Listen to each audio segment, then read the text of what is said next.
नमस्कार।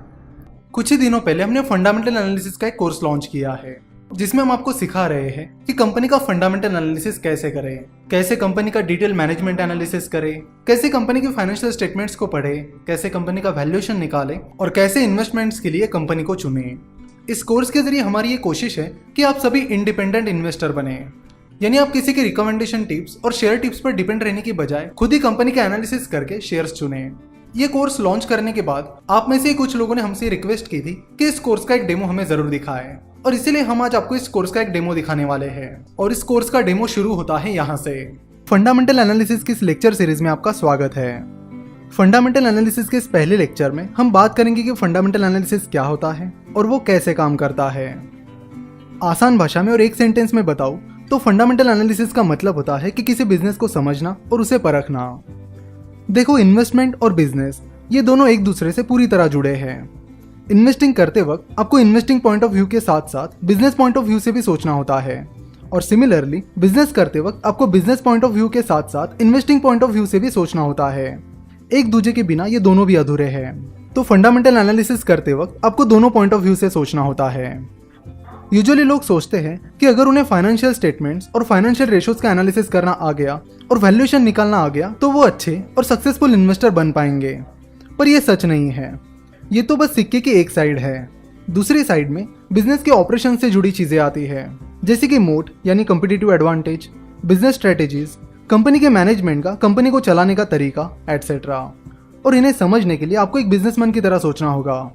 दुनिया के सबसे successful investor mister Warren Buffett कहते हैं कि I am a better investor because I am a businessman and I am a better businessman because I am an investor. तो stock market investing में success हासिल करने के लिए आपको इन्वेस्टमेंट और बिजनेस इन दोनों से जुड़े स्किल्स सीखने होंगे, और इस फंडामेंटल एनालिसिस की सीरीज में हम इन दोनों चीजों पर फोकस करेंगे। पहले हम फंडामेंटल एनालिसिस को इन्वेस्टिंग पॉइंट ऑफ व्यू से समझेंगे और बाद में हम इसे बिजनेस पॉइंट ऑफ व्यू से भी समझेंगे। मिस्टर बेंजामिन ग्राहम, जिन्होंने द इंटेलिजेंट इन्वेस्टर ये बुक लिखा है और जिन्हें मिस्टर वॉरेन बफेट अपना गुरु मानते हैं, उन्होंने 1920s और 1930s में कंपनीज के फंडामेंटल पर रिसर्च करना शुरू किया और फंडामेंटल एनालिसिस की मदद से कंपनीज को परखना शुरू किया। आगे चलकर Mr Warren Buffett, Charlie Munger, इन जैसे कई इन्वेस्टर्स ने फंडामेंटल एनालिसिस का अप्रोच यूज करके सक्सेस हासिल किया। फंडामेंटल एनालिसिस में जो भी फैक्टर्स आते हैं उन्हें बेसिकली दो कैटेगरीज में डिवाइड किया गया है, क्वालिटेटिव फैक्टर्स और क्वांटिटेटिव फैक्टर्स, जिन्हें आप क्वालिटेटिव एनालिसिस और क्वांटिटेटिव एनालिसिस भी कह सकते हैं। क्वालिटेटिव एनालिसिस में management, business strategy, competitive advantage etcetera ये सारी चीजें आती हैं जिन्हें आप नाप नहीं सकते। वही क्वांटिटेटिव एनालिसिस में फाइनेंशियल स्टेटमेंट्स का एनालिसिस, फाइनेंशियल रेशोज ये सारी चीजें आती है। जनरली हम देखते हैं कि लोग क्वांटिटेटिव एनालिसिस से अपना एनालिसिस शुरू करते हैं, और कुछ साल पहले तक लोगों का ज्यादातर फोकस फाइनेंशियल स्टेटमेंट्स और फाइनेंशियल रेशोज पर रहता था। अब 10-15 साल पहले की या उससे पहले की जितनी भी इन्वेस्टमेंट पर लिखी हुई किताबें पढ़ोगे तो आपको पता चलेगा कि उनमें सबसे ज्यादा इंपॉर्टेंस अगर किसी चीज पर दिया गया है तो वो कंपनी के फाइनेंशियल स्टेटमेंट्स के एनालिसिस पर दिया गया है। पर आपको बता दूं कि अब जमाना बदल गया है, बहुत बदल गया है। कुछ अच्छे बदलाव आए हैं तो कुछ बुरे बदलाव आए हैं। अगर आप पिछले 10-15 सालों में हुई फाइनेंशियल एक्टिविटीज और बिजनेसेस पर नजर डालोगे तो आपको पता चलेगा कि पिछले 10-15 सालों में बिजनेसेस में अनइथिकल यानी अनैतिक और गलत एक्टिविटीज बहुत बढ़ गई है। स्पेशली इंडिया में तो बहुत बढ़ गई है। इंडिया के लॉज और सेबी उतने स्ट्रिक्ट नहीं है, इसलिए अगर इंडिया में किसी कंपनी के प्रमोटर्स कोई अनइथिकल एक्टिविटी करते हैं या फ्रॉड करते हैं तो उन्हें कम सजा मिलती है, और आम इन्वेस्टर्स को वो स्टॉक गिरने से ज्यादा नुकसान हो जाता है।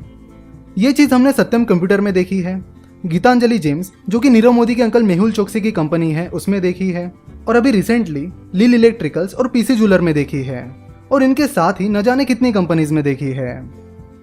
ये जितनी भी कंपनीज अभी मैंने बताई उसमें इन्वेस्टर्स को जो लॉस हुआ है वो मेनली उन कंपनीज के प्रमोटर्स की अनइथिकल एक्टिविटीज की वजह से हुआ है।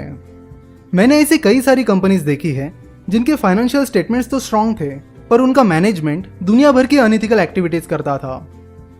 पहले ऐसा कहा जाता था कि अगर किसी कंपनी के फाइनेंशियल स्टेटमेंट स्ट्रांग है, उसके ग्रोथ प्रोस्पेक्टस अच्छे हैं और वो कंपनी अच्छे वैल्यूएशन पर मिल रही है तो लोग उसे एक अच्छी इन्वेस्टमेंट समझते थे।